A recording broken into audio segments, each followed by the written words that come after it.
Au nom du Père, et du Fils et du Saint-Esprit. Amen. Ô Seigneur, envoie ton esprit, il renouvelle la face de la terre. Frères et sœurs, aujourd'hui nous sommes le mercredi 24 novembre, évangile de Jésus-Christ selon Saint Luc. En ce temps-là, Jésus disait à ses disciples, « On portera la main sur vous et l'on vous persécutera. On vous livrera aux synagogues et aux prisons. On vous fera comparaître devant des rois et des gouverneurs à cause de mon nom. Cela vous amènera à rendre témoignage. Mettez-vous donc dans l'esprit que vous n'avez pas à vous préoccuper de votre défense. C'est moi qui vous donnerai un langage et une sagesse à laquelle tous vos adversaires ne pourront ni résister ni s'opposer. Vous serez livrés même par vos parents, vos frères, votre famille et vos amis, et ils feront mettre à mort certains d'entre vous. Vous serez détestés de tous à cause de mon nom. Mais pas un cheveu de votre tête ne sera perdu. C'est par votre persévérance que vous garderez votre vie. » Acclamons la parole de Dieu. Louange à toi, Seigneur Jésus. Bien-aimés de Dieu, frères et sœurs en Christ, c'est par votre persévérance que vous garderez votre vie. Le message de la persévérance dans la foi nous est donné aujourd'hui. Persévérer dans la foi pour garder notre vie. Bien-aimés de Dieu, nous vivons dans un monde de plus en plus hostile à la foi chrétienne.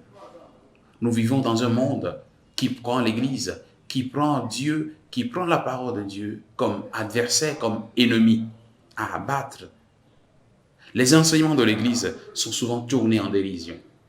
On se moque souvent des chrétiens, on se moque de l'enseignement de l'Église. Et les erreurs de certains chrétiens, qu'ils soient des pasteurs ou des fidèles, sont amplifiées. Et cela est vu aux yeux de tout le monde.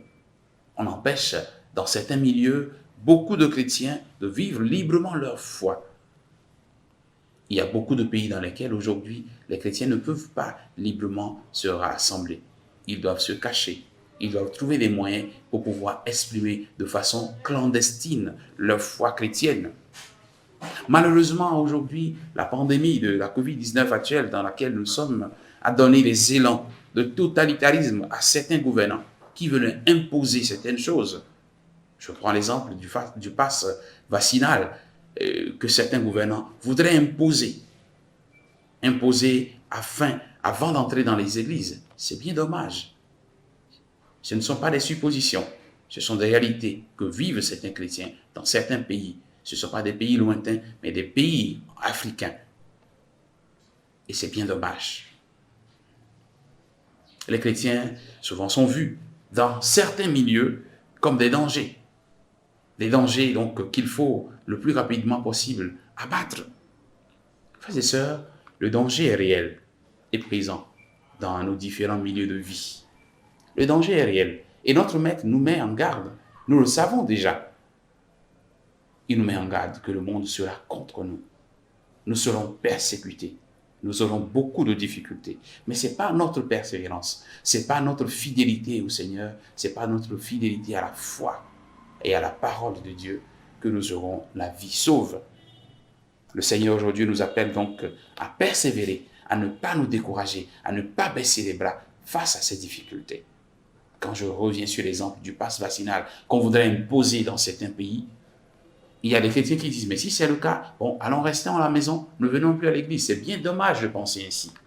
Au contraire, nous devons rester vigilants. Au contraire, nous devons rester mobilisés pour dire, notre foi, elle est première, elle est primordiale pour nous. Et nous devons tout faire pour la sauvegarder. Nous devons tout faire pour la défendre.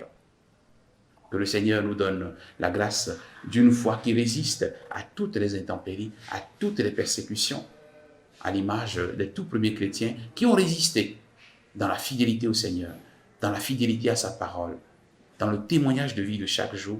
Et certains même ont dû verser leur sang. Que le Seigneur nous donne cette grâce de la fidélité, lui qui est notre Dieu, au nom du Père et du Fils et du Saint-Esprit. Amen.